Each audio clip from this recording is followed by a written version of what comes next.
Good morning, everybody. I'm here in Birmingham, a city this morning that is swarming with delegates for the Conservative Party conference, media, police and protesters. Later on, there's going to be a march this afternoon. There's going to be a bin Brexit march. There'll be a Leave Means Leave rally going on later in Birmingham too. And the Tory party are heading for, I think, a fairly fractious few days. Now, remember last year's conference? Things did not go exactly to plan, particularly given they're a party in government, because during the Prime Minister's speech, out of the crowd came a prankster. While our opponents flirt with a foreign policy of neutrality and prepare for a run on the ground. Some people say we've spent too much time talking about Jeremy Corbyn's past. You may not have heard me say that. So some people say we've spent too much time talking about Jeremy Corbyn's past.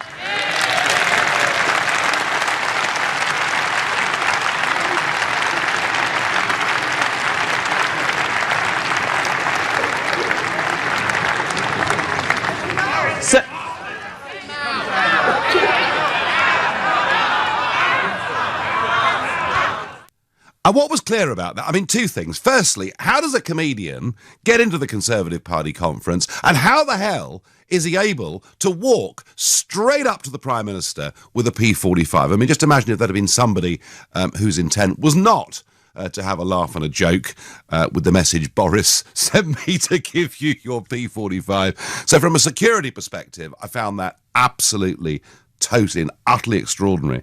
And then, up until that point, and let's remember this, up until that point, the Prime Minister had seemed fairly relaxed. As you could hear from that clip, she just did not know how to handle that difficult situation. And then, of course, she started coughing.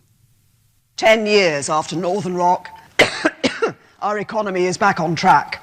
The deficit is back to pre-crisis levels. Sounds as if my voice isn't on track.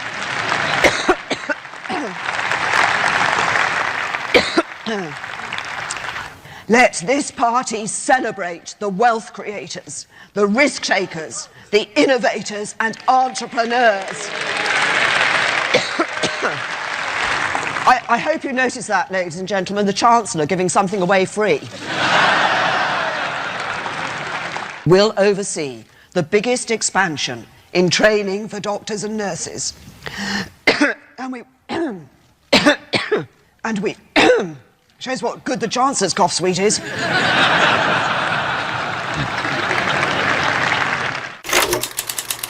Rock. Our economy. Well, on a personal level, you can feel sorry for anybody in a situation like this. You know, we've all been there, haven't we? And we sneeze at the wrong moment or whatever it may be. And that was awkward. But what was interesting was she wasn't coughing before the comedian came out to hand her P45. She clearly was knocked very, very off course by it, didn't know quite how to cope with it. Not somebody Theresa May experienced at sort of, public meetings and big events where the unexpected happens, used to a very scripted formula. And then after the coughing fit, worst of all, the sign, the slogan up on the wall, one by one, the letters started crashing down. It was just extraordinary. And I was thinking myself about all the UKIP conferences I've been to. The first one in 1993, in the middle of the national anthem, the UKIP sign fell over. I mean, it was just cringe-makingly embarrassing. And I was determined thereafter. I was party chairman for many years, and of course I was leader for a decade. And when I was leader, I'd say the week before, right, have we got this done? Have we got that done? Not because I wanted to micromanage it. I wanted to make sure that people knew what their responsibilities were, and we didn't have disasters like that. It's not difficult. It's about appointing the right people. It's actually a very important aspect, it seems to me, of leadership. Now, after that catastrophe of a conference last year, there is, of course, a new party chairman. Brandon Lewis is the party chairman, and it was all going to be different this time, including the launching of a new telephone app that anybody could get into, where you could follow the party conference. And yesterday, it ended in disaster. Tory fury as party faces huge fine for disgraceful data breach. So what has happened is there was no proper password protection for the app, and you could just sign in as Boris Johnson and download all of Boris Johnson's personal details. So not just Boris, but many of the senior members of the cabinet have had their own personal data compromised. I mean, it is an absolute farce, isn't it? That it was all going to be better, and it started off shockingly. Mrs May arrived in Birmingham last night and obviously being asked a lot of questions about the sheer management and competence of the party. And I sort of wonder whether we shouldn't start off and let's discuss the Tory party, let's discuss Brexit, let's discuss her Chequers policy, let's discuss the divisions that exist within the party. But I wonder, are they actually fit to govern? Are they able to govern? Because if you've got chaos at 2 consecutive party conferences, but equally, if you've got a war of words, which is now reaching the level where, overnight, in an interview in the Sunday Times, Boris Johnson has described aspects of Mrs May's Chequers plan as being deranged. I mean, this is very, very strong language. And Theresa May hitting back again in an interview in the Sunday Times, and she's basically saying that the other side should stop playing politics with Brexit. Well, I don't know, Mrs May, I thought Brexit was actually all about politics. But she's really implying in this interview that it's the patriotic duty of Conservative MPs to back her vision. So whichever way you look at this, I wonder, are they actually fit to govern? What does John in Formby think? Good morning, John. Absolutely not. No. What? Because of sheer incompetence, John, or lack of policy unity? What are the reasons? Oh, well, a bit of everything, I think. No one knows what they stand for, really, and the leadership is appalling. I think the big problem in politics and indeed many areas nowadays is we live in the era of low talent.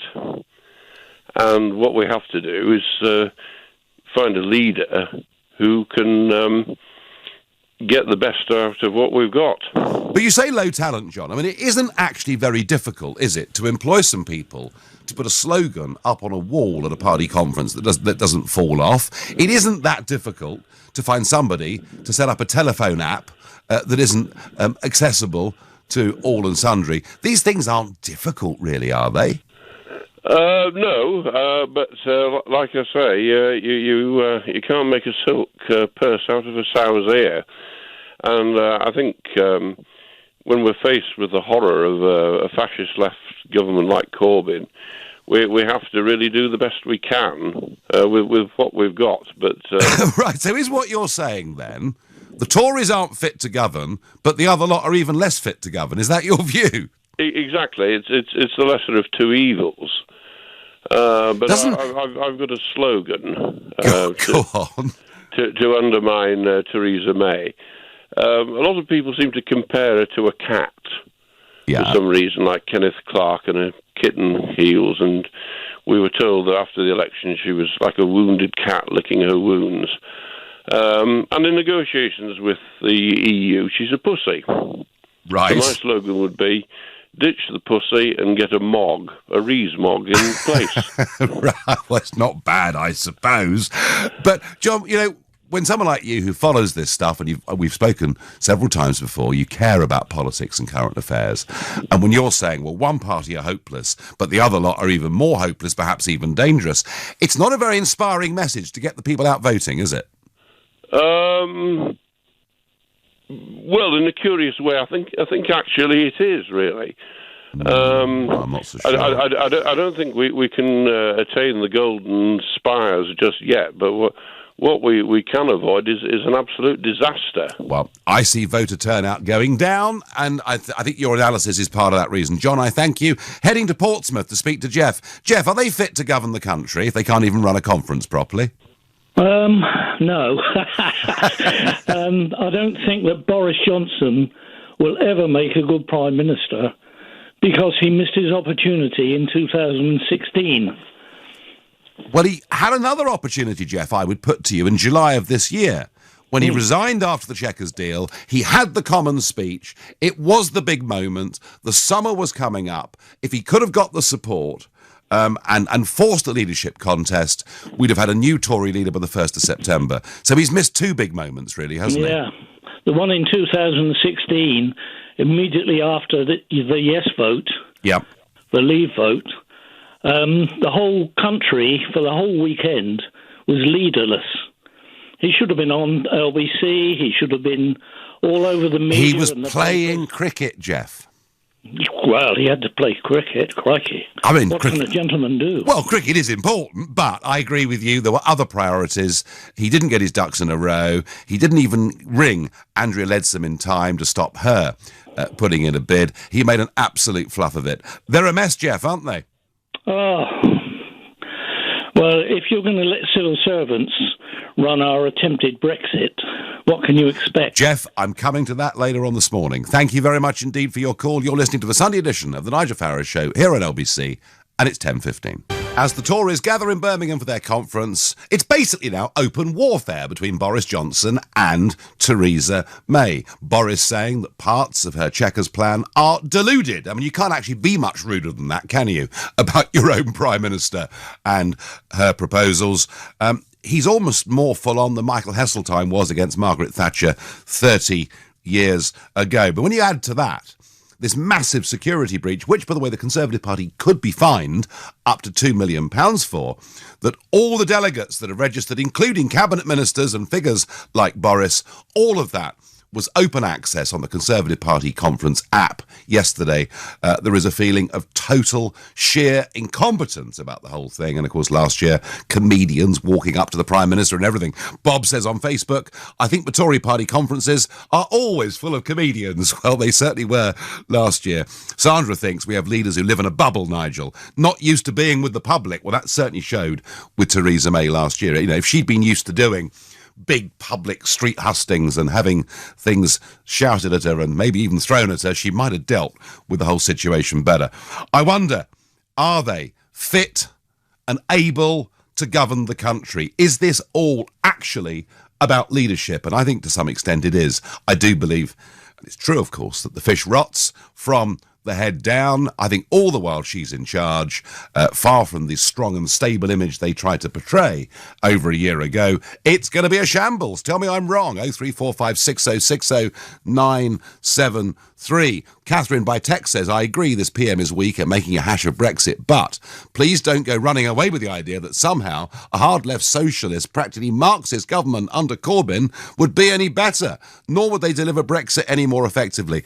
Catherine, I do take the points you're making, but whilst there was disagreement at the Labour Party conference between the Keir Starmers of this world and John McDonnell about, you know, if they were to go for a second referendum, would the Remain option be there? Wouldn't it be there? And whilst it was clear there was a big drift at that conference towards a much more pro-Remain position, they managed to disagree without falling into open, personal, hostile, warfare. And I think Labour's problem isn't so much within the activists or within the political party. Labour's problem is out there in the country where there are 5 million Labour Brexit voters. That's where their problem is. But they gave the impression of a party that was relatively united. They put some new ideas on the table, including 10% of private companies of a certain size, 10% of their equity would be given to the workers. Now, I call it theft, but hey, as an idea, it appears to have caught the country.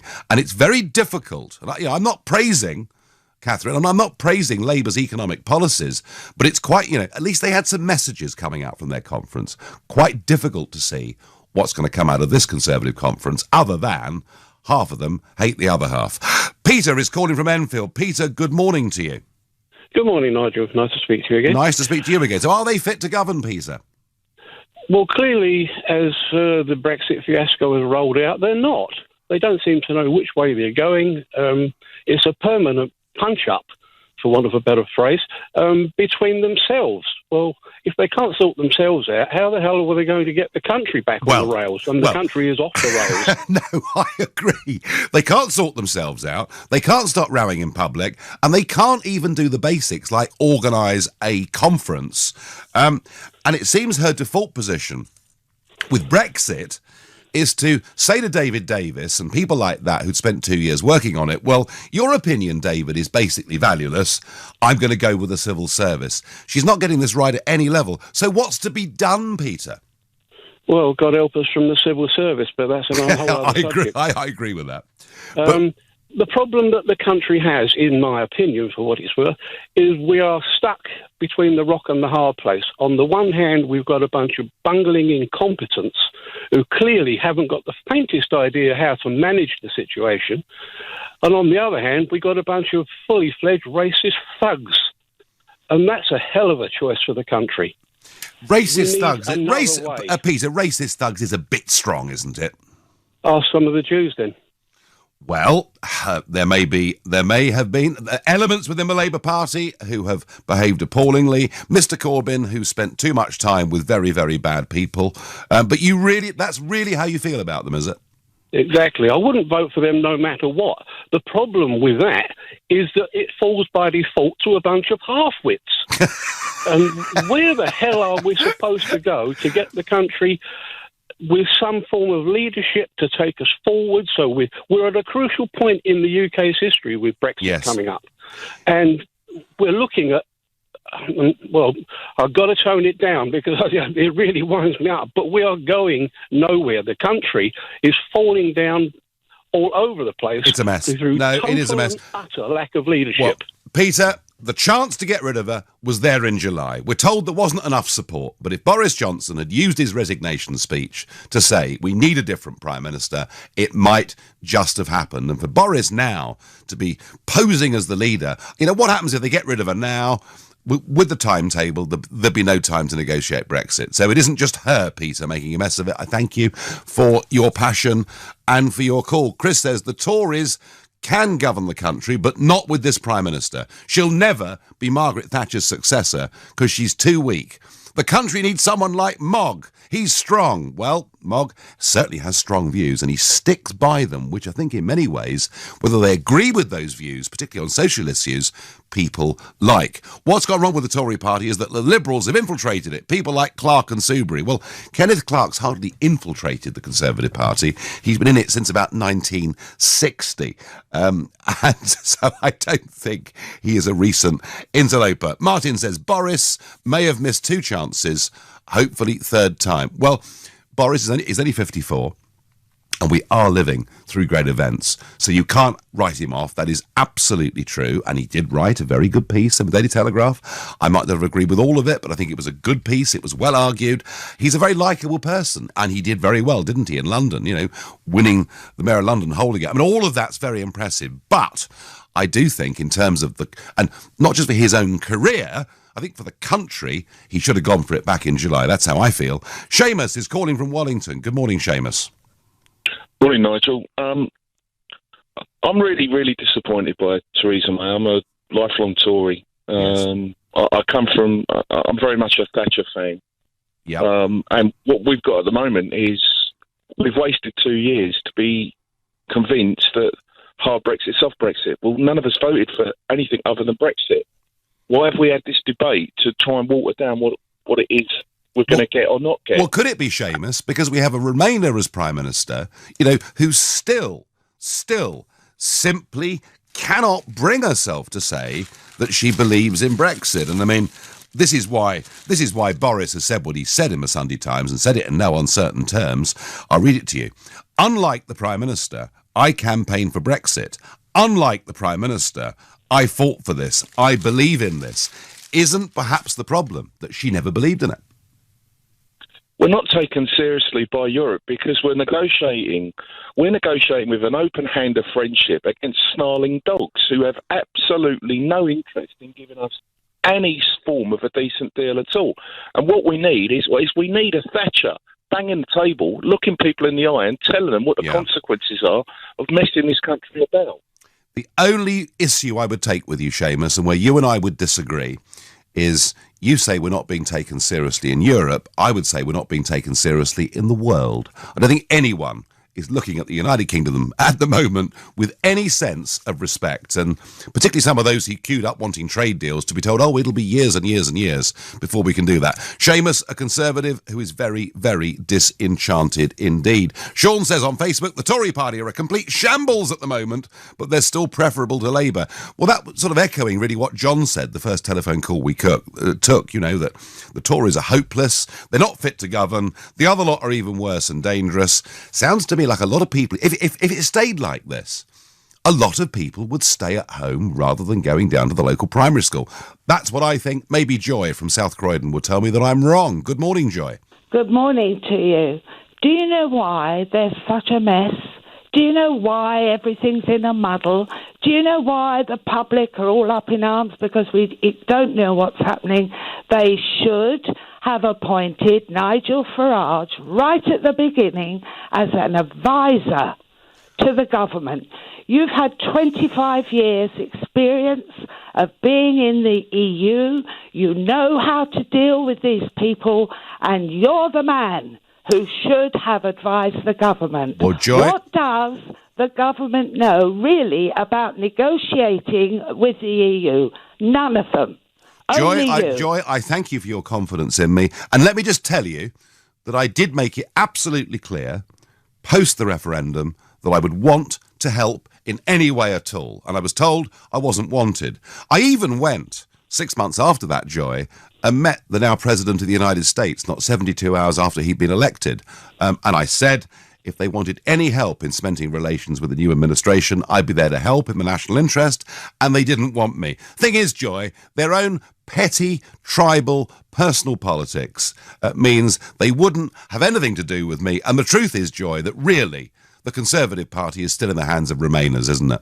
It is, and that's the saddest thing of all. Yeah. And I think for my grandchildren and the future generation, it really is a worry what's going to happen. Well, Joy, don't worry. Look, even though we're 2 years, 3 months on from that referendum, and it's a complete shambles, there's no question about that.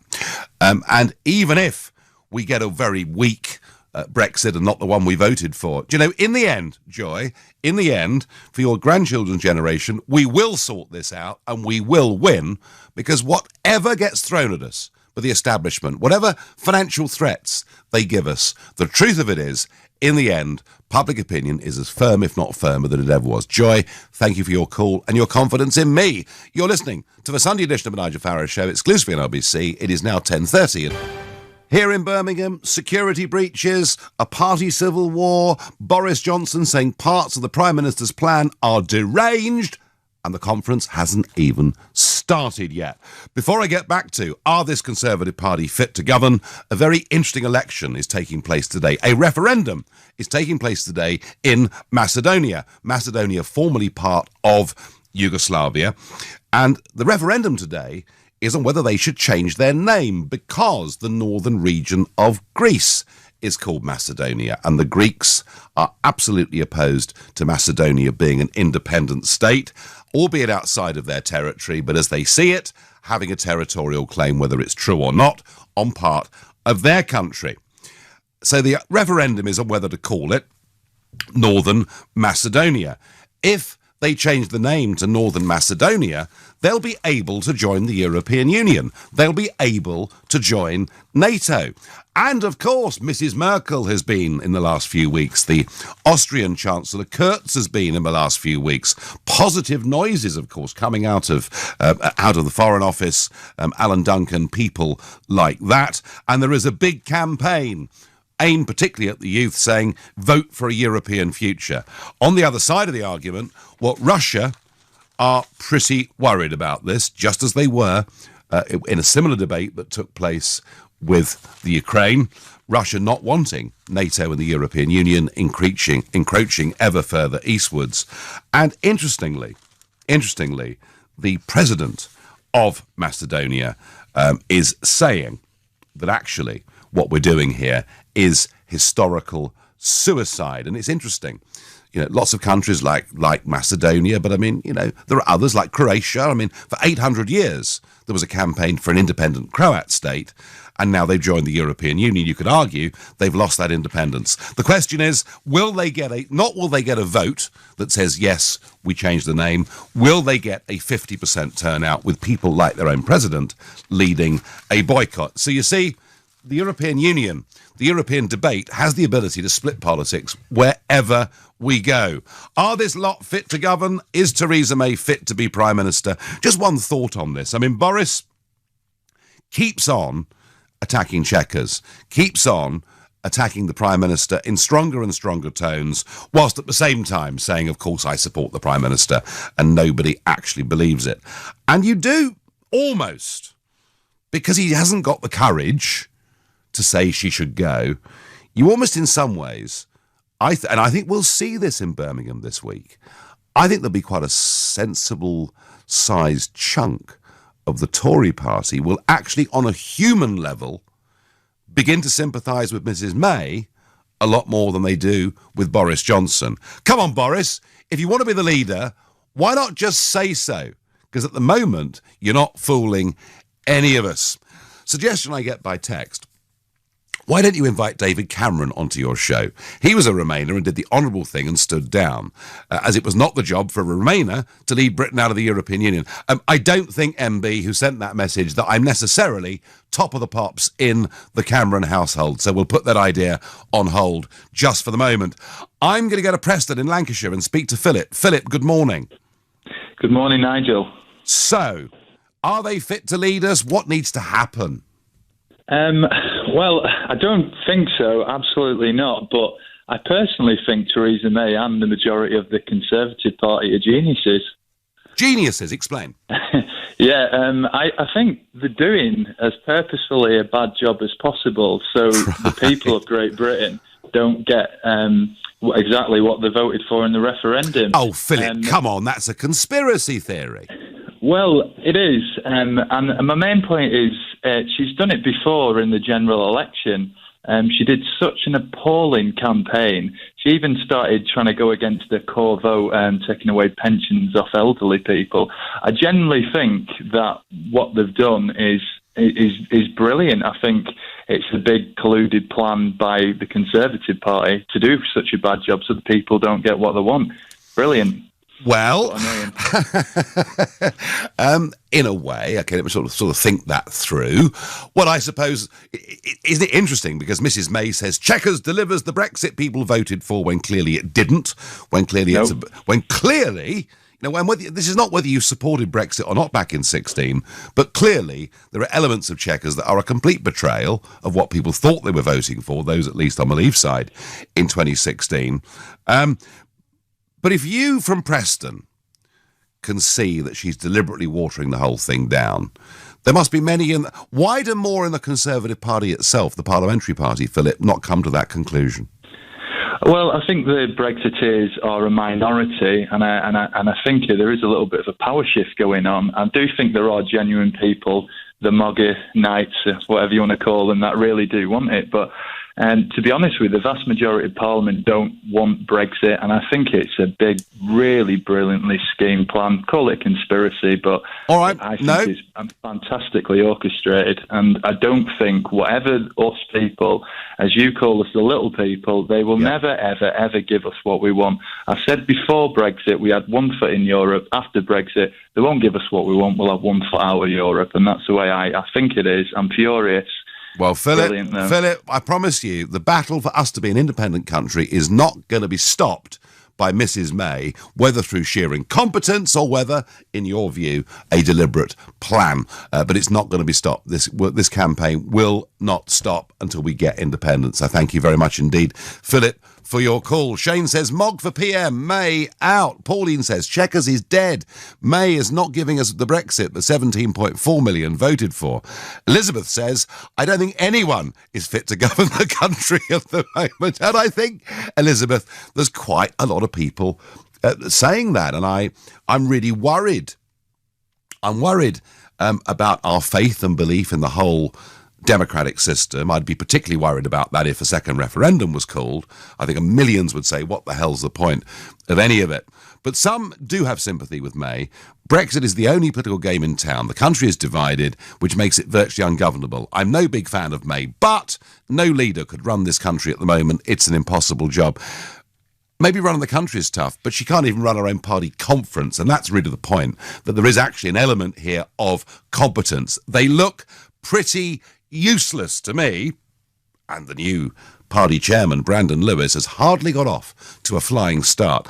Marcus in Stirling is calling. Am I being too harsh, Marcus? No, for a change, Nigel, you're not being harsh enough. Oh, right, okay.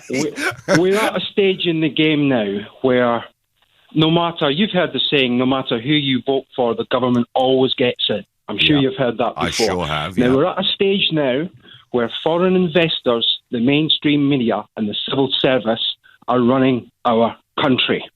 Now, if Brexit doesn't happen, it will be somewhat akin to us voting for Party A, and we don't know what we're voting for. It goes through the courts, we'll go through referendum and get Party B. Can you imagine if we hit the powers that be where it hurts, and that being the wallet? Can you imagine if so many Brexiteers like me and the 17.4 million all said, I'm sorry, I've played by your rules, I'm not going to pay my council tax. I'm going to hold you to the same ransom that you have held me. Can you imagine how that would go down?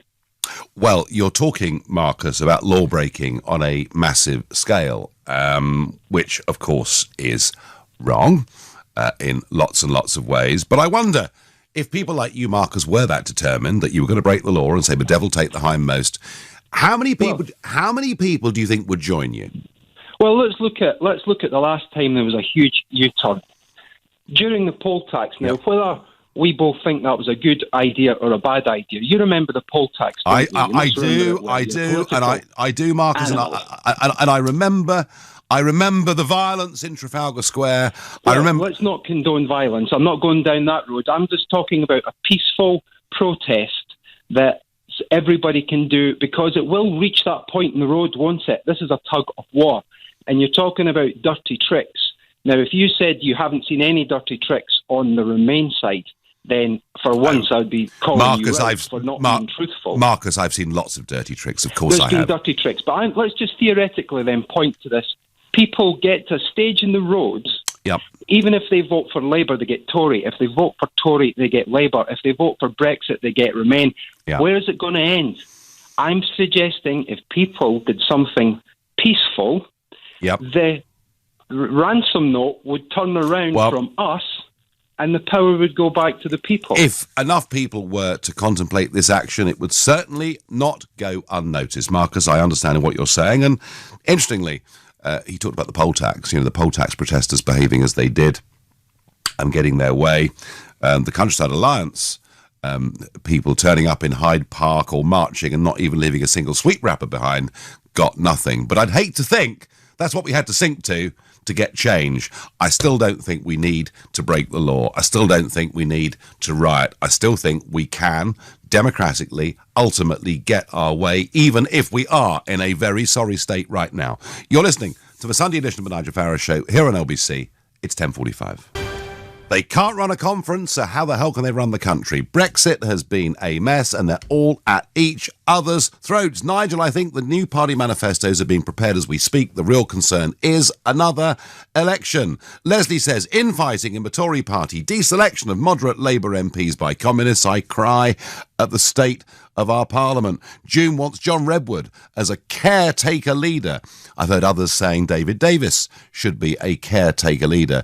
Julie has a proper go at me here. She says, Nigel, you're magnificent. How on earth have you managed to get people to vote Brexit and then call in to blame the current mess we're in on May and not on you and themselves? Well, Julie, this is not the Brexit I voted for. I didn't vote to spend 9 months triggering Article 50. I didn't vote for any transition period beyond the end of Article 50. I certainly would never have given away £39 billion, which we appear to be on the brink of doing, and I certainly wouldn't have gone down the Chequers route. And I think, actually, For 20 years, Julie, for 20 years, people in Brussels have said to me, if you want to leave the European Union and have a sensible free trade deal, we'll do it with you. That is the route we should have pursued from day one, with the threat that if they won't be grown up, we'll walk away. But that threat has never been there. But maybe, in a few minutes' time, at top of the hour, we will talk a little bit about Chequers and what's to be done.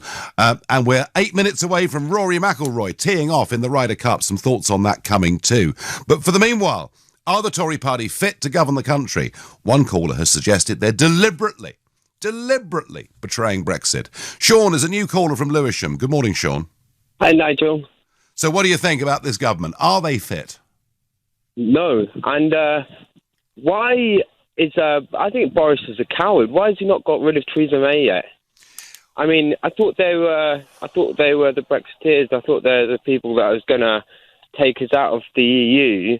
And Boris and Jacob Rees-Mogg and all that. I think they've just been cowards.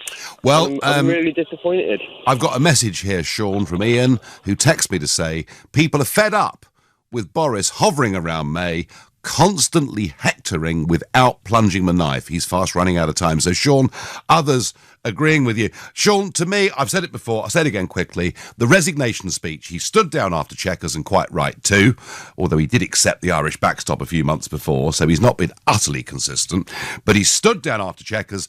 He should have gone for it, Sean, in the House of Commons in July in his resignation speech, shouldn't he? Yeah, exactly. I was thinking, what do you think is going to happen? I mean, you must speak to him. I thought you were kind of mates with Boris. I thought you'd be able to persuade him to do something, because at the minute, I think they're just holding back, and I think they're too scared to do anything. I don't know why. No one's getting rid of her. I would say this to you, Sean. I like Boris, but he's not always the most decisive person on earth, is all I can say. Okay, yeah. And that's where we are. I mean, would you like him, Sean? Would you like him to be Tory party leader? Yeah. I think at least he'd know what he wants to do. Whereas Theresa May, I think she's a coward herself. She's not doing anything. Well, her heart's not in it, Sean. She doesn't believe in it. And I agree with you. At least Boris has something of a plan to deliver Brexit, which is more, frankly, than this Prime Minister has got, despite all of her protestations. Thank you. Tim is calling from Evesham. Good morning, Tim. Good morning, Nigel. Nice to speak to you. Good to speak to you. I've been a Tory voter all my life. I wonder, looking back, thinking about Heath and Major and Heddletine, but there we are. I've always wanted Brexit. I never voted to go in. I think the big mistake was made after the Brexit vote. Parliament, 3/4 of Parliament against Brexit. We should have had a committee led by a Brexiteer, and they should have conducted the negotiations. Wouldn't it have been better, Tim? Wouldn't it have been useful if in delivering Brexit they'd put together a cross-party committee and had people on it who weren't just politicians, but maybe some business people? That's exactly what I meant. Yeah. And to have some... I mean, I'd love to have seen some serious business figures getting involved in this. People who are used to big negotiations, people who are used to pressure, used to deadlines. Instead, we have a Prime Minister who appears to be being run by Ollie Robbins and the civil service. Exactly. I'm ashamed the way that they treated you, the party, and particularly Cameron. He's made himself look a very small man in not accepting help from you. Well, I was more than prepared to help in any way I could, Tim, and, with that or with the American relationship. But Tim, I'm afraid we are stuck in a form of politics in this country, and a lot of it's got to do with the electoral system, but it's just petty tribalism, and I'm afraid that's what it's all about. So, Tim, what would you... I mean, you're obviously very disenchanted. What would you now like to see happen? I would like to see a change of leadership immediately. Even if it prolongs matters, I would like to see Boris, who I think has got the charisma in the country. People follow him wherever he goes. Yep. My favourite would be Rees-Mogg. I think he's a genuine, honest man who answers questions directly. OK. No, well, I'll tell you what, Tim. Like or dislike Jacob Rees-Mogg or his opinions, he didn't run away, did he, from issues like gay marriage or abortion when Piers Morgan questioned him. Tim, I thank you very much indeed for your call. Chris says it's tragic. Just when we need UKIP, they go and become obsessed with Muslims. Well, I'm sure the party leader Gerard Batten will give a different take on that, but I think there is a general impression that UKIP, perhaps Brexit's not their biggest priority at this moment in time. That's what some think. Nick is a new caller from Putney. Nick, good morning to you. Good morning, Nigel. So, are they in as big a mess as many of my callers this morning think? Well, I think the real problem is that Theresa May was not elected. She was coronated, in effect. Yes. And until that problem is solved, the Tory party will be in disarray. So if Theresa May wants to solve that problem, she should call a leadership contest and stand against whoever the challenger is. What, rather like John Major did back in the mid-90s when John Redwood stood? Yeah. Well, exactly. But you could argue, Nick, and you know, the circumstances of her originally getting in, there wasn't a contest, you're right. But she did fight a general election, didn't she? Yes, but oh dear, that didn't go too well, did it? No, indeed it didn't. But, you know, I think the coronation sort of took place well before the general election. And then, you know, a lot of things were muddled in that context of the general election. So I really think that until the leadership in the Tory party is resolved in a very clear and unambiguous manner, then we will muddle along. Well, we won't get. She's got her speech, Nick. She's got her speech on. She's got her speech on Wednesday, and Nick from Putney, Prime Minister, is urging you to say, "Put up or shut up." Boris, put up or shut up. Nick, you may be right. It may be the only way she can possibly deal with this. I've got time for one last quick caller. Steve, a new caller from Surbiton. Good morning, Steve. Good morning, Nigel. I think what most people have been saying about Boris Johnson is right. He is indecisive, but to be fair, some people work better as a team.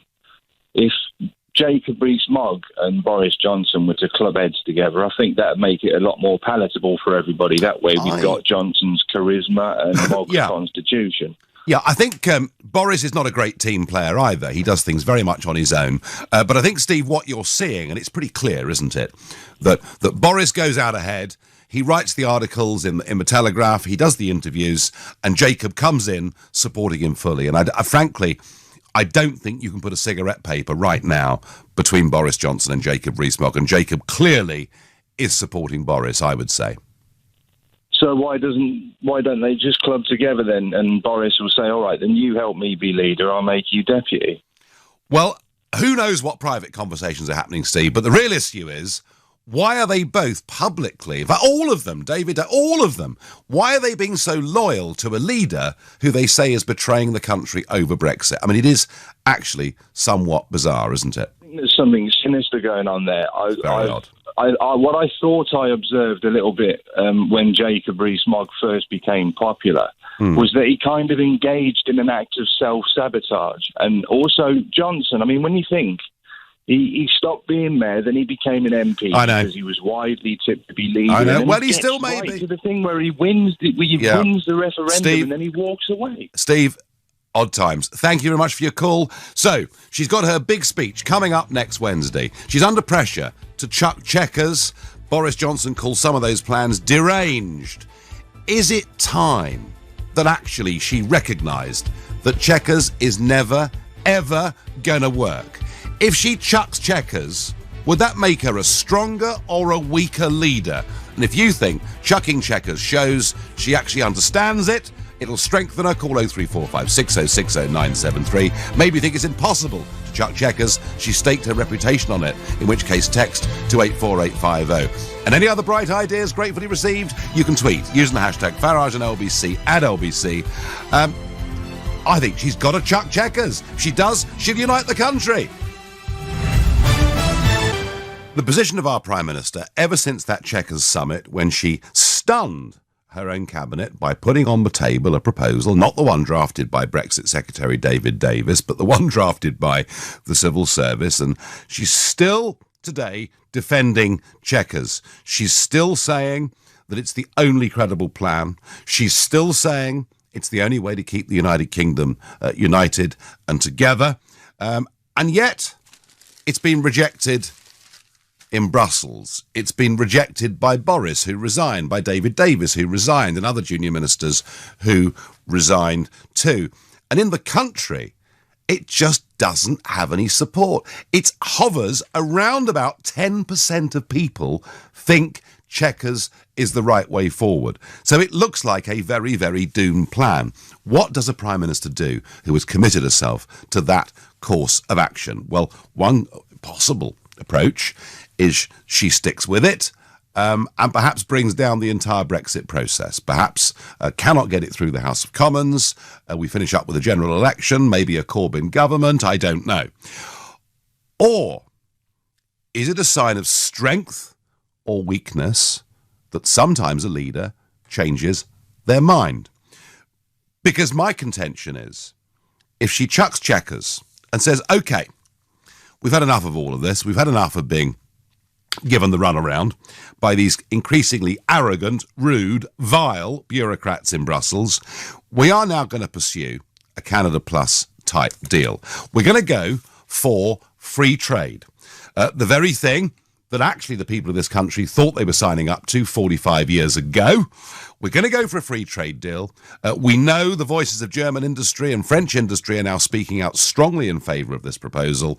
We know there's a track record going back for years, because we've asked Nigel, he's been there for 20 years, and we know that actually this option has always been there on the table. And we're going to go for that. On Northern Ireland, hey, if we have free trade, there'll be no tariff. Ireland actually is not part of the Schengen zone, so we don't see a great risk of people smuggling going on. And there really is no great problem and absolutely no need for a hard border between Northern Ireland and the Republic.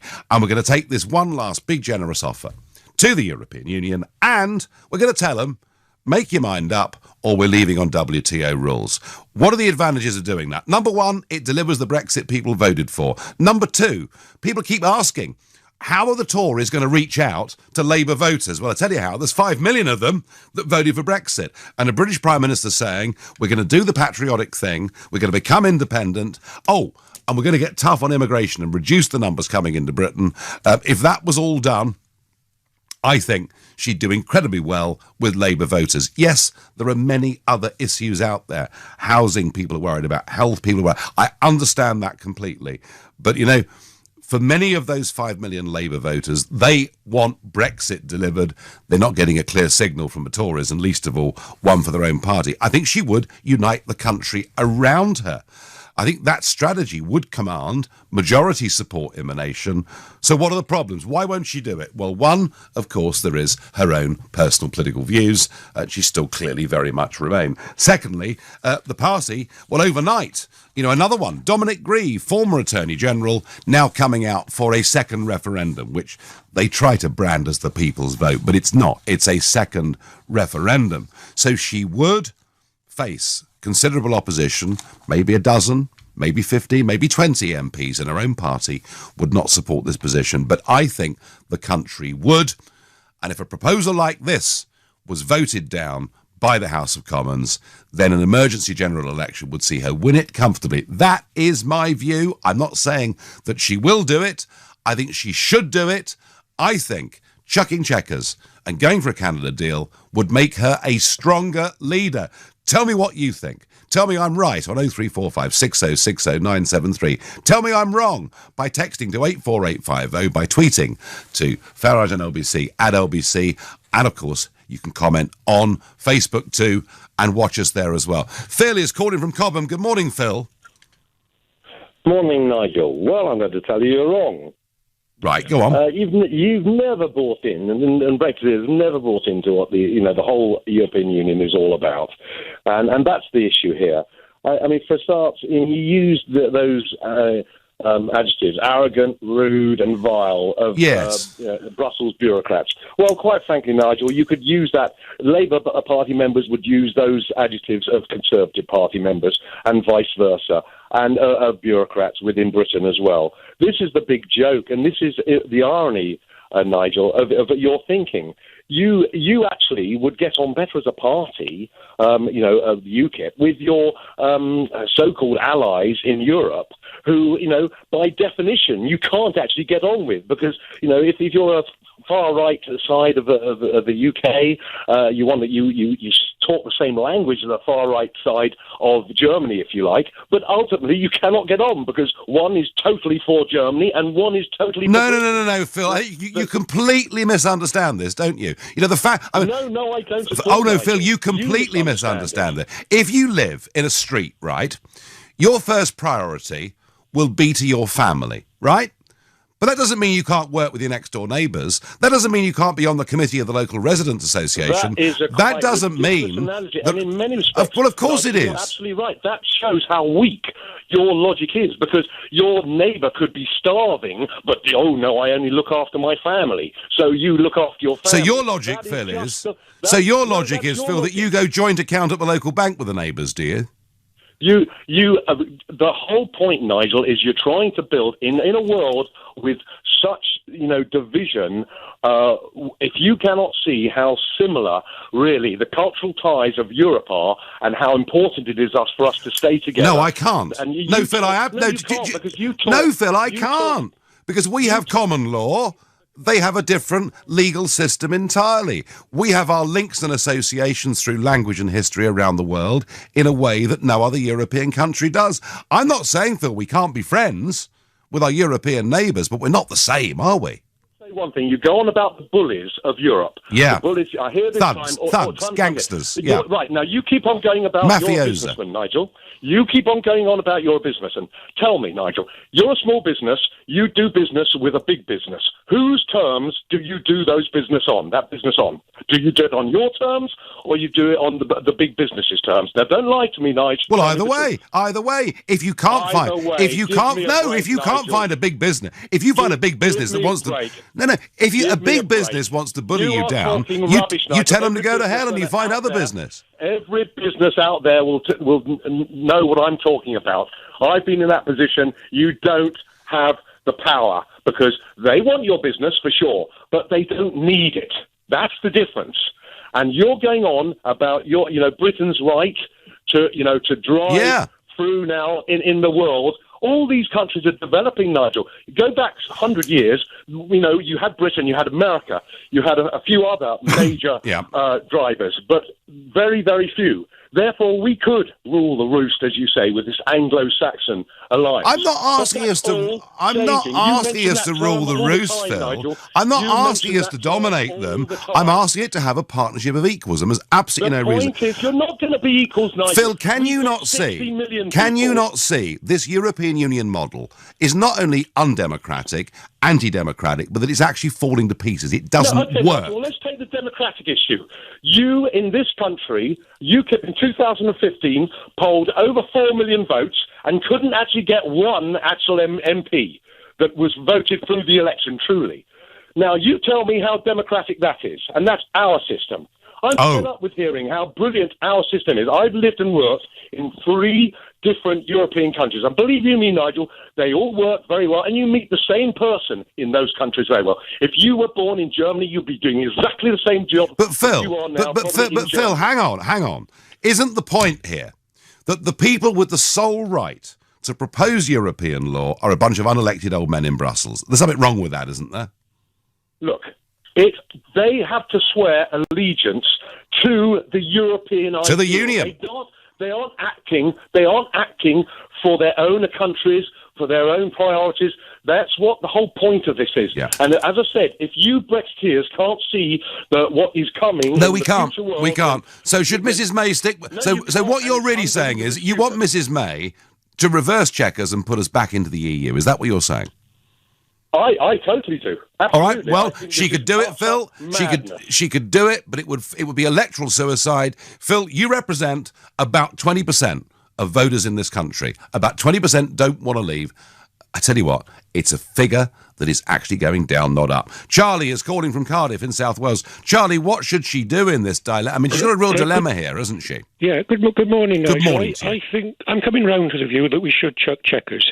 But a quick comment on your call in the European Union, Yes, right. I got Theresa May's problem with the vote. Calling the EU undemocratic when we use first past the post system, which you recognise is so totally undemocratic. No. Charlie, we could reform our own system. The point about the European system is they want to make sure the voter can never actually interfere too much.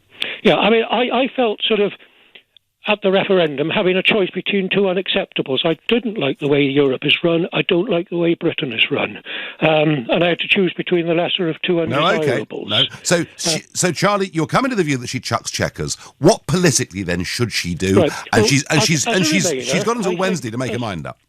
Sorry, right. As a Remainer, I think a soft Brexit like Chequers would be better for the country financially. But I can see a problem with it, and it's this.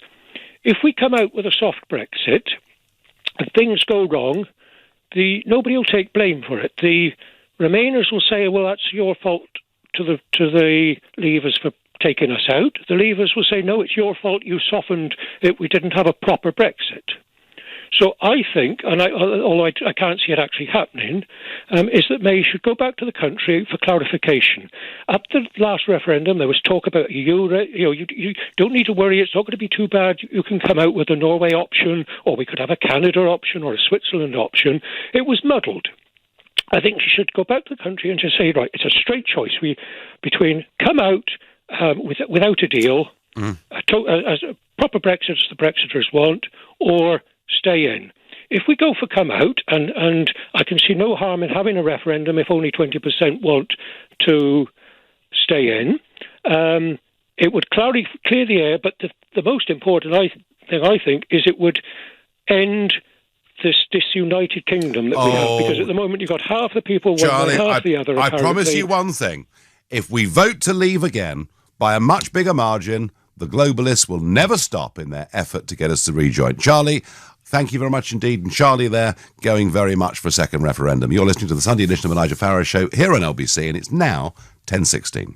It's the Tory party conference here in Birmingham. From what I've seen of it so far, it is disarray, disorganisation, chaos, and a big security lapse. It's hardly good after the shambles that last year was. And joining me here is Theo Usherwood, LBC's political editor. Theo, good morning. Very good morning to you, Nigel. Not exactly off to a sort of a start with a spring in their step, are they? No, we've already had a similar moment to what happened last year when the lettering fell off the stage behind Theresa May with that security breach, the Conservative Party app publishing the details, or for public view, I should say, the details of cabinet ministers, their phone numbers, their email addresses. That was spotted and dealt with, but that reflected badly on the party chairman, Brandon Lewis.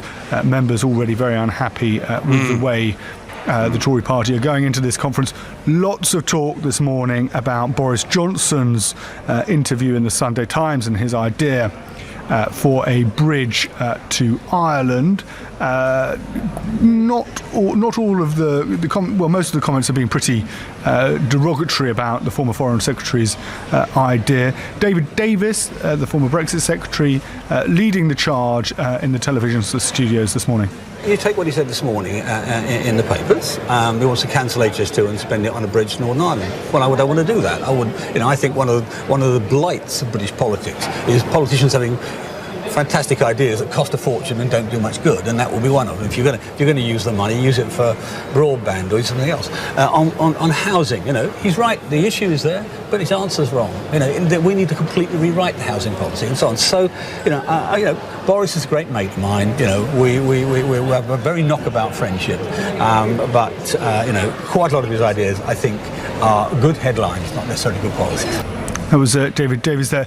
Mr. Davis, Nigel, was also asked if there was a leadership challenge, a vote triggering a vote of no confidence in the Prime Minister, how he would vote. And he said he would actually vote for Theresa May to remain in number 10. And therein lies the problem for the Conservatives. The fundamental problem for the Conservatives is that they may not like the Chequers plan, they may not like Theresa May, but they don't have an alternative. Theresa May was being interviewed by the BBC this morning and asked whether she would now ditch Chequers, whether she would abandon that project and go a different route, but she's staying the course. in the Chequers plan, which actually delivers on the frictionless trade, which businesses such as those you've cited have raised as one of their issues. So it protects jobs, protects livelihoods here in the United Kingdom. It also delivers on the issue of the border. You don't have to go for the worst option, do you? No. You don't have to go for WTO rules. What we're doing at the moment, Andrew, is we're in the final straits of this negotiation. Now, I always said it was going to be tough, and it was always going to get toughest towards the end of the negotiation. But we're continuing to focus on getting a good deal for the UK. Now, that's about understanding where the EU has concerns with the proposals we've put before them. It's about understanding what their counter-proposals might be. But what drives me, what drives the government, is the national interest.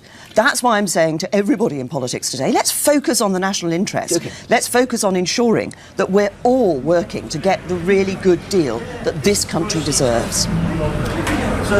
Those immortal 3 words from the 2017 election campaign spring to mind. Nothing has changed, and many Brexiteers within the party will just be banging their heads against tables, doors, walls at that statement from the Prime Minister. It is going to be a very long 4 days for Eurosceptics within the party, hoping that Theresa May might now try and find a different course of action to actually deliver what they think is the Brexit that they voted for 2 years ago, 2 and a bit years ago. Theresa May had the toughest time actually in that interview when she was quizzed about by Andrew Marr about the Windrush scandal and whether she would apologise for the so-called hostile environment that led to the scandal. If you look at what has happened to the Windrush generation, actually there are people who found themselves in some difficulty without documents before we came into government.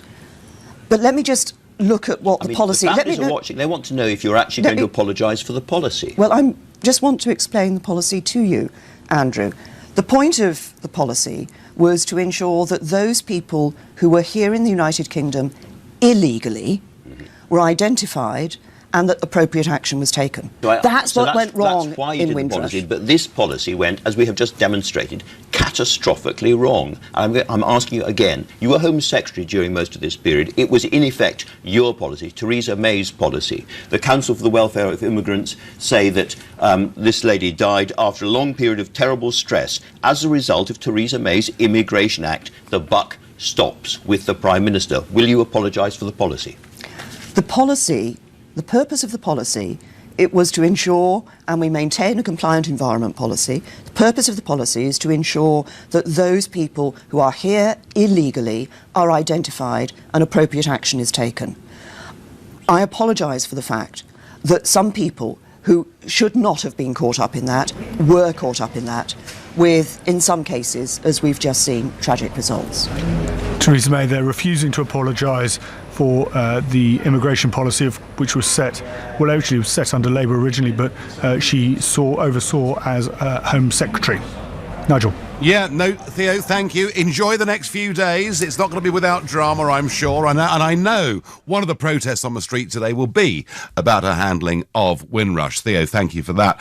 Well, interesting, isn't it? Yes, the Boris Bridge to Ireland. Boris has also in the past talked about a bridge to France. And David Davis being very critical there, saying, look, you know, the sort of basically it's a vanity project. Politicians love big projects that cost tens of billions. And I wonder whether people will start talking more about David Davis potentially as a compromise leader candidate. And Theo saying that from everything Mrs May has done thus far, being interviewed by Andrew Marr and elsewhere, she's indicating she won't change. But I'm asking, what if she did change? Would that be a sign of strength or of weakness? Sue is a new caller from Guildford. Good morning, Sue. Good morning. How are you, Nigel? I'm well, and I'm in Birmingham, which is a very strange experience during Tory party conference. It really is. But I wonder, probably she won't change course. No, I don't suppose she will. And she'll probably take us to some huge crisis between now and Christmas, is my guess. Right. Now, I think she should chuck Chequers, stop negotiating, and come out without a deal. I know that might sound drastic, but I truly believe that after a couple of days, once the EU has come round from the shock of us having the gall to stand up to them, they will come running back to do a deal, and we will have the upper hand, which is something we have never had during these negotiations. So get them running after us, Sue. That's what you're saying, and rather than us running after them. Yeah, I mean, I tell you what, Sue, for me, the moment in all of this was December the 8th, when the Prime Minister left Downing Street at 4:15 in the morning to fly to meet the unelected Monsieur Barnier, because Barnier had given her a deadline. And that showed you, didn't it, who the bosses were? What we should have done right from the start is when we issued Article 50 is also issued a list of what we wanted out of the our resignation and coming out of the EU, and they would have said, oh, no. And then we should have said, right, bye. And 2 years we've had now of and ahn, and we haven't got any further. And I think we should have done it right from the start, and by now we would have been out, and this country would have been on the road to glory. Well, it's not going to happen with her as leader, Sue, but I thank you for your suggestion, and you're not alone in thinking that. A significant number, maybe 20+%, when people are given all the options in polls. Double the number who support the Chequers plan would support Sue's idea of just saying, do you know what? Enough is enough is enough. I do really seriously wonder why this Prime Minister is so stuck with that plan. I've got time for one more quick caller before the break. The next caller is David. David, good morning. Good morning, Nigel. You're from Coventry, just down the road. I am, yes. Very quickly, there's three things I'd like to say. One, the people of this country did not vote in the 70s to be ruled and bossed around by Europe. We joined as a partner in Europe for trade. That's one. Okay. Two, the politicians had their vote the same as every citizen in this country, and the vote went for Brexit. Now they're trying to arrange another vote from within the House of Commons and the House of Lords. Sorry, but that isn't democracy. That's tyranny. And three, your idea of a Canada deal to me sounds great. But like the last lady, I would turn around and say, as I would say to the turkey, get stuffed. Because the thing is, they need us as much as we need them. There's things they get from us they can't get elsewhere. Europe is a morass, and it's just got to be sorted out. The situation is going to get worse. But will she shift, David? But, David, will she shift, or is she going to stick to this plan come hell or high water? I'm afraid she's a rabbit in a car's headlights. She doesn't know which way to jump. I think, personally, we ought to get a Winston Churchill puffing his cigar in there saying, look, if you don't like it, forget it. Oh, no. Let me assure you that the PC Brigade, they might not like Brexit, but they hate cigar smoking even more. David from Coventry, I thank you for your view. It is now time for the news. It's 11:30. If Mrs May chucks Chequers, if she does it in her Wednesday speech, people say she won't, but if she does, would that be a sign of weakness or strength? I think it would show that she'd woken up and smelt the coffee. She'd realised this plan isn't supported by anybody, isn't probably going to get through the House of Commons, and she'd build a lot of support in the country. But before we get back to that, the Ryder Cup is underway. It's the last day of it. It used to be, of course, the Americans against the United Kingdom and Ireland, but frankly, we weren't really good enough. Also, there was a bloke called Sevi Ballesteros out there who was really, really exciting for the crowds. So it became Europe, and it's now Europe against America. Not the European Union against America, because, you know, you can play if you're Norwegian, you can play if you're Swiss, and with Brexit, Britain will be able to play. It's a great sporting event. Europe are winning 10-6. Big lead. Tommy Fleetwood and the Open champion Francesco Molinari, who are now known as Mollywood, have won the first 4 games they played together. It's the singles today. I love the Ryder Cup. I like watching golf. I enjoy it. It's terrific. I'm very happy to support Team Europe. I just wish it hadn't been politicised with the European Union flag, and I'm sure I'm not alone when I see those shots with the European flag. Back to other European problems. Alan is a new caller from Kidderminster. Alan, if she changes course, would she be stronger? No, I don't think so, Nigel. For the simple reason is she's deluding herself anyway. Right. You know, I thought she was quite an honest person. They all make out she's an honest person, but I don't think she is, because she won't answer the question, is she a leaver or a remainer? Well, yes, I mean, you're right, because, I mean, Ian Dale on LBC asked her how would she vote if there was a referendum now. She just point-blank refused to answer it. Jeremy Paxman asked her 4 times, I think. Exactly. Did she now believe in Brexit? She wouldn't answer it. So I think we know where she stands, don't we? Oh, totally. And there's one guy, is the only fella for me who could get us out of this video is Rees-Mogg. Right. And that's my honest opinion. I watched him on Question Time on Thursday. Yes. And the guy is so honest. You can tell he's an honest person. You know, he's not a rude person. When the people interrupt him, he'll back away and let them have their say, and then he comes back in. And he actually means what he says. I'm sure of it. Alan, I do not doubt for a moment that Jacob sincerely believes in the things that he says and is a very long way away from being the classic career politician that probably, Alan, people like you and I have criticised so much over the last few years. But do you think she will change course, Alan? Clearly you don't. No, she won't. She won't. I mean, the thing is that, as I say, she's so deluded. And I think she's realised now she's dug a hole that deep that she can't get out of it. So she'll go down with the ship, Alan, if necessary. Totally. Yeah, no, I think you're right. Thank you very much indeed. Rob says, no matter what the Tories come back with, Labour will vote against. Well, Rob, that's pretty clear, isn't it? We saw that from the conference. The Tories will vote against it. And it could be, that there is no deal that the House of Commons will unite around. That could be the case. We could be headed for an early election. We could be headed, who knows, for a suspension of Article 50, another referendum. Who knows what'll happen? What I feel very strongly is that Mrs May changing tack for a Canada or WTO-style deal would get the support of the country behind her, which, even if the numbers were tough in Parliament, at some point the country would be the great card she'd have up her sleeve. Roger thinks Boris cannot be PM. He's too comedic. Theresa May is the only option available. Well, Roger, there are other options.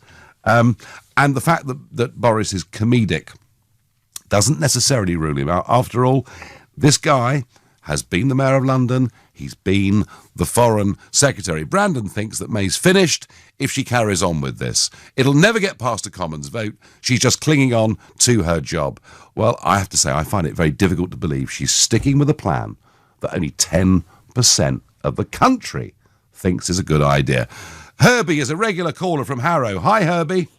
Good morning there, Nigel. Good morning. Well, you can't blame Theresa May for everything. I think you've got to look at her advisors who are advising her on all this. Bearing in mind she's just awarded him a £30,000 bonus. What for, I do not know. I'd like to earn £30,000 for the mistakes he's making on her. Is this Ollie Robbins you're referring to? Yeah, I certainly am. Well, yes, OK, Herbie. OK, Herbie, let me turn it back the other way on you, right? How's it Ollie Robbins is for? I mean, Mrs Thatcher once said, advisors advise, ministers decide. And isn't the problem here that Theresa May, either not knowing her own mind or basically being a Remainer, has chosen to listen to that side of the argument? I think the fault of Chequers lies far more with her than it does with the civil service. Well, I blame all the parties, to be honest, because I don't think they've come together and discussed it and debated it realistically with the problems that they could face with such a deal as she's come up with. So you can blame both her advisors and the civil servants, which I think are keeping their own jobs. And now that we've got another army of 7,000 being employed to sort out Brexit, what a joke. You know, where's this money coming from? It's even more money, wasted money. 7,000. Well, let's hope they make it. Help us, Nigel. Let's hope they make a good job of it, Herbie, but clearly you're not confident that they will. Thank you, Herbie. Dave is a new caller from Woking. Good morning, Dave. Good morning, Nigel. How are you? I am well, although I'm watching on with incredulity as this woman sticks to this ridiculous Chequers proposal. Well, a friend of mine said after we had the referendum vote, I said to him, well, we're leaving. And he said, they'll never let us leave. And I said, well, they've got to. You know, everyone knows what the position is. We then waited 9 months for them to trigger Article 50. Yep. And he said to me, they're planning their strategy there. And afterwards, all of a sudden, we've got a soft Brexit, a hard Brexit, and something in between. So they actually invented two lots of Brexit, really. And, well, this is what we're having now. And you've got to admit they're very clever, Nigel, aren't they? Well, there's certainly a lot of very big money and a lot of very big brains on the other side of the argument to me who, in their own devious way, are trying to change the language around Brexit and will do their best to frustrate the result. But, Dave, the point is this. You know, however hard they try, and they've succeeded in the case of Denmark and Ireland to make people vote again and get the result they want. But in the end, Dave, if we are resolute on this, we will in the end win. Well, I certainly hope so, because there's the old theory that, the country is run by money people, for money people, and this kind of almost confirms that, doesn't it? Well, if you go back, if you go back through history, Dave, slavery was run by the moneyed people. Slavery had the support of the establishment. In the end, it was overcome, wasn't it? It was overcome. The Corn Laws, which meant that landowners did well and the poor starved, after a long campaign, that was overturned. If there is strong resolve in a campaign and it doesn't buckle and it doesn't weaken, in the end, we can win. Well, I certainly hope so, Nigel, and I'm right behind you. Right, well, we're going to keep battling away, and we are going to win. Thank you. I'm going to go to JT, who's a new caller from Japan. What's the name of your city, JT? I'm in the area just outside of Tokyo. Just outside Tokyo. And it's a pleasure to talk with you, Nigel. Pleasure to talk with you. So, viewing this from afar, what do you think? What do you think our Prime Minister ought to do? Well, I think it's obvious that she needs to toss out the whole Chequers thing. The European Union with Brexit is playing a very interesting game of sort of like a strategic chess game to try and bully Britain into, say, a state of Brexit. But while the European Union is playing clever chess, the United Kingdom seems to be playing checkers, and it's a very different game. And I think that she should chuck it. It doesn't make her weak, it would make her stronger, because it would, I think, reinforce people's opinion that the Prime Minister actually has a clue of what's going on. The European Union won't accept it, Labour won't accept it, and probably the Tories will not find a way to accept it. So chuck it out, show some strength, and get on with the next bit. Yeah, I agree with you. It would show strength, not weakness. But hey, absolutely. But the powers on the other side. I haven't done a lot of Japanese media, JT, but I do remember after Brexit, 2 or 3 Japanese newspapers, and I sort of spoke to them collectively, and they, of course, went with the globalist agenda. Oh, my goodness me, this is a complete disaster. You voted for Brexit. How are you going to survive? And I said to them, well, why don't you, Japan, as a little offshore island, join up with the bigger mainland of China and have your laws and rules and regulations set there? And when I said that, I think they understood what I meant. Yes, indeed. Because nobody would suggest, because Japan's a tiny, what are you, 120 million these days, something like that? 122, 123. Yeah, okay. But I mean, compared to China, what's China, 1.4 billion, is it? It's around there, yes. I mean, you're a little offshore island. How on earth do you survive? Yes, we make our own laws. Oh, really? We control our own borders. Goodness me. Yes, and we trade with other nations. Good Lord. I didn't think it was possible. Yes. JT, I thank you so much for your call. You're listening to the Sunday edition of the Nigel Farage Show here on LBC. It's 11:45. So Theresa May's Chequers plan is seen by Brussels to be cherry-picking. It's seen by Eurosceptics to be such a betrayal that it's led to the resignation of the Brexit Secretary and the Foreign Secretary. It only has 10% support out there in the country, and yet she's been sticking with it, and we're told she probably, in her big speech to a Tory party conference here in Birmingham on Wednesday, is going to stick with the plan. I mean, it strikes me as being absolutely bonkers. Tina thinks the plan is what the EU have told her to stand by. She's an EU pawn. Well, I'm not sure it's quite as simple as that. Some suggesting here that Ian Duncan Smith should run for leader again. At least we have a Brexiteer. I suspect Ian, brilliant though he was in the Brexit campaign, I can't see him wanting to go back to being Tory leader again. He had a pretty miserable time. Ralph thinks if we go for a general election, the country will revolt. But how, Ralph? How will they revolt? I don't know. Why is she sticking with Chequers? Wouldn't she be stronger, more sensible, and command support in the country from Brexit voters from all parties by going for a different plan, a Canada or WTO plan? Len is a new caller from Ipswich. Good morning, Len. Yes, good morning, Mr. Farage. I'm talking to my fellow Brexiteers in Ipswich here, and there's nobody has changed his mind. Nobody wants to go over to the Remain side. But my opinion is I'm all, as a Brexiteer, I would be all for a second referendum, provided, of course, that the Remainers would be prepared to wait 30 years like us. So let's have it in 2046. Yeah, sounds about right, Len. I'm happy with that. Or maybe we could be a bit more generous and say 2036, perhaps. But I'd just like to say that if you as a country are or a party want to hand the governance of the country over to a foreign power, which is what we did with Maastricht, it should automatically trigger a plebiscite, surely, because, I mean, we fought wars to maintain our independence, and the people should be asked, do you want to be governed by a foreign power? That's what we did, but we weren't given the chance at the time of Maastricht, 1987.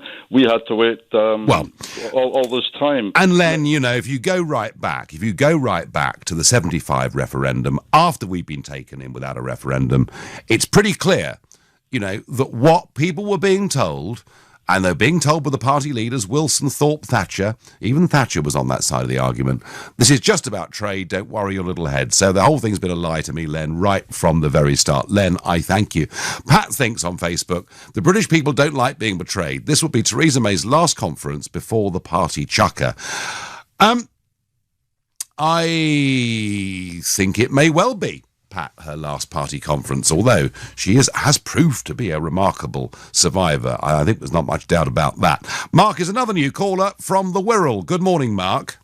Good morning. I'm a Conservative Party member. Yes. And I voted this week in the Conservative home poll that proved that 8 out of 10 who voted, this is party members who voted, said that we do not want Theresa May. We do not want Chequers, as another previous poll indicated. We do not want her or Chequers. And in my mind, Philip Hammond can go because he is the puppet master behind this. But Mark, you're a Conservative Party member, okay? Yes. And there are, well, we don't quite know, but let's say there's 120,000 of you, yeah? Yeah. It's a reasonable number. Yeah. Don't blame Philip Hammond, because you know he's a Remainer. He's on the other side. Where are your MPs actually standing up and fighting to get rid of Chequers and or Mrs May? Where are they? Okay, well, you've probably seen on Twitter a campaign called Stand Up for Brexit. Mm-hmm. And there are currently probably about 25, if not 30, Tory MPs who are involved with that. Yeah. Well, I'm sharing a platform with a couple this afternoon. I'm sharing a platform this afternoon with Peter Bone and with Andrea Jenkin and with Graham Stringer from Labour, I'm pleased to say as well. But there are some. But the vast majority, Mark, of Tory MPs are keeping their heads down, not committing either way and waiting to see what happens because they're careerists, Mark. Well, I mean, Aaron Banks is quite right with his blue wave and the recent adverts that he's actually putting out, which Anna Soubry has had a hissy fit about. That was just to remind listeners that Aaron Banks was suggesting that people join the Conservative Party and sort of take it over from the inside, basically. Well, no, more than that. In the last day or two, he has actually started advertising in the Broxtowe constituency. Yes. Giving Anna Soubry's record and stating that a majority in Broxtowe actually campaigned and won for Brexit, and that she is standing against it. So she is actually standing against her own constituents. Okay. And are you, Mark, are you confident that this party to which you pay your subscription is going to sort Brexit out properly? No, I'm not. I mean, to be honest, I am so unhappy with the party at the moment. I would be happy to have a Labour government and Jeremy Corbyn, and I would be happy to have an opportunity of 2 years, and I will give it, in fact, no more than 1 year for Labour to make a total mess, but so that we in the Tory party can clean our clock, get them all out, and start again. Well, Mark, I don't know. I think maybe the best thing could be if the Tory party splits, because clearly it's divided in a way that it never ever has been. Mark, I thank you very much indeed for your call. Russell says, so if no deal equals immediate Brexit and a deal equals a 21-month transition, then I vote for no deal. Russell, I haven't got a problem with no deal. No deal, no problem. But would the House of Commons, would our political establishment allow a no deal to happen? I have my doubts. They'd fight very, very hard against it. Very, very hard indeed. David is calling from Mill Hill. Good morning, David. Good morning, Nigel. First of all, I would like to say, why is no one talking about the £10 billion a year we are going to save? Absolutely. Absolutely. I mean, it's ridiculous. Between that and cutting down overseas aid would be awash with money. We could compensate any company that's having a problem in the short term with us leaving immediately. I think we should. And David, if we left immediately, our goods would get charged by them 5 or 6 billion a year, and we'd be charging them 12 or 13 billion a year. So short term, money wouldn't be a problem. I agree. I don't think even in the long term. And I don't believe that her best is our best. Because she's a Brexiteer. She wants to stay in. So how could she make a deal that's in her interest? Her interest will be to stay in, almost, because she never, ever voted to leave. No, that's absolutely true. And also, she's got some, not Muppet, I don't know what his name is, negotiating, and he's not even a person that's in favour of Brexit. How can you possibly appoint someone like that? It's gross incompetence. Yeah, so have the Tory party, have they either got the will, or is there time, given the negotiations, to get rid of her, David? I really don't know, Nigel, but all I know is something's got to give. And maybe what will happen out of this is the EU will cave in and say, right, we need your £1 billion a year, so we will cave in and we will allow certain of cherry picking. I don't know, but they're gonna at some stage it's gonna have to happen, isn't it? She's gonna have to leave the meeting, and they'll come chasing after her. Yeah, I think there'll be a deal, is my view. Whether it's a deal that gets accepted in the House of Commons, whether it's a deal that's acceptable to Leave voters remains to be seen. David, I thank you very much indeed for your call. I thank everybody this morning for their calls. Lots of passion. It's going to be a remarkable few days here in Birmingham. I'm just here for today. I'm going to be back tomorrow. I've got to go to Strasbourg to see that side of it. I'll be back on air at 6 p.m. tomorrow evening. At 3 o'clock this afternoon, it's Ian Payne. But up next with you, it's Majid Nawaz. Thank you, Nigel.